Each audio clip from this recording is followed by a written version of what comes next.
مسلم مخالف ماحول بنانا شروع کر دیا گیا تھا۔ اس میں انگریز اور ہندو دونوں ساتھ ساتھ تھے۔ برہمن وادی قوتیں اس پر بڑے عرصے سے کام کر رہی تھیں۔ 1875 میں سرسوتی دیانند نے آریہ سماج کی بنیاد ڈالی اور ستیارتھ پرکاش نام کی جو کتاب لکھی، اس میں اسلام اور مسلمانوں پہ حملے کیے۔ حالانکہ جو ایکسپرٹ ہیں وہ یہ کہتے ہیں کہ اس میں 14 ادھیائے ہیں اور 14 ادھیائے میں صرف 12 ادھیائے سرسوتی دیانند نے لکھا ہے اور باقی 2 ادھیائے یعنی 13 اور 14 بعد میں جوڑے گئے ہیں، جس میں مسلمان اور اسلام اور عیسائیت کی مذمت کی گئی ہے۔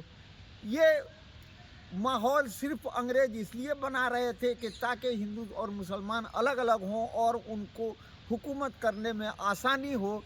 اسی لیے سب سے پہلے 1882 میں پرتاپ نارائن مشرا نے بنارس میں نعرہ لگایا، ہندی ہندو ہندوستان، اور یہ ماحول بنایا جاتا رہا۔ انگریزوں نے 28 دسمبر 1885 کو کانگریس کی بنیاد بھی اسی لیے ڈالی تاکہ اس وقت تک ہندوستان کی عسکری اور سیاسی قیادت جو مسلمانوں کے ہاتھ میں ہے اس سے لے کر ہندوؤں کو دے دیا جائے، اور یہ اس میں بہت حد تک کامیاب رہے۔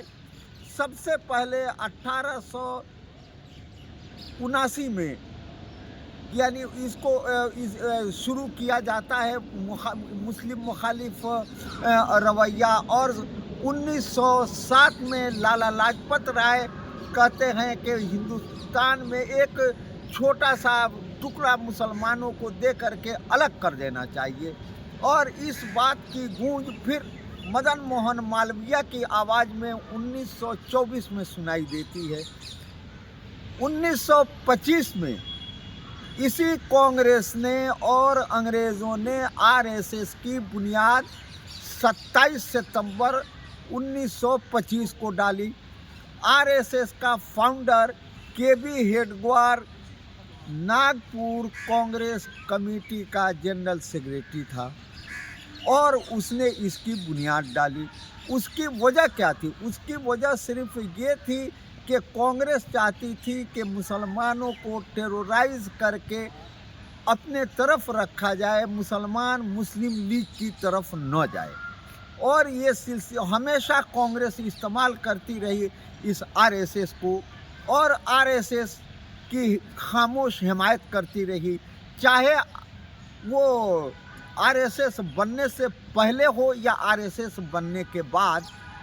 یہ RSS کسی ایک صرف تنظیم کا نام نہیں ہے، بلکہ یہ ایک ذہنیت ہے جو بہت پہلے سے چلی آ رہی تھی۔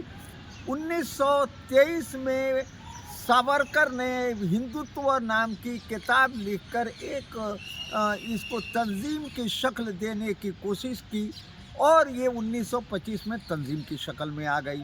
اس کے بعد اس کے دوسرے سر سنچالک گو کہ وہ تو 1940 میں ہوئے، لیکن RSS میں MS گولوالکر شامل تھے۔ انہوں نے 1927 میں بنچ آف تھاٹس نام کی کتاب لکھ کر کہا کہ انگریزوں کے چلے جانے کے بعد ہمارے 3 دشمن رہ جائیں گے: اسلام، مسلمان، کرسچن اور انگریزی زبان، اور مسلمانوں کے خلاف ان لوگوں نے اسی وقت سے مہم شروع کر دی۔ 1935 میں MS گولوالکر نے اپنی کتاب وی اور آور نیشن ہوڈ ڈیفائنڈ لکھی، جس میں یہ لکھا کہ مسلمان یہ نہ سوچے کہ ان کو ہندوؤں کے ایکول کوئی رائٹ دیا جائے گا، بلکہ وہ غلامی کو قبول کر لیں یا سیکنڈ کلاس کے سٹیزن بننے کے لیے تیار رہیں۔ مسلمانوں نے تو اس کی مخالفت کی، لیکن کوئی کانگریسی اور کانگریسی لیڈر اس پر نہیں بولا، یہاں تک کہ جب لالا لاجپت رائے جو کانگریس میں تھے، مدن موہن مالویہ جو کانگریس میں تھے،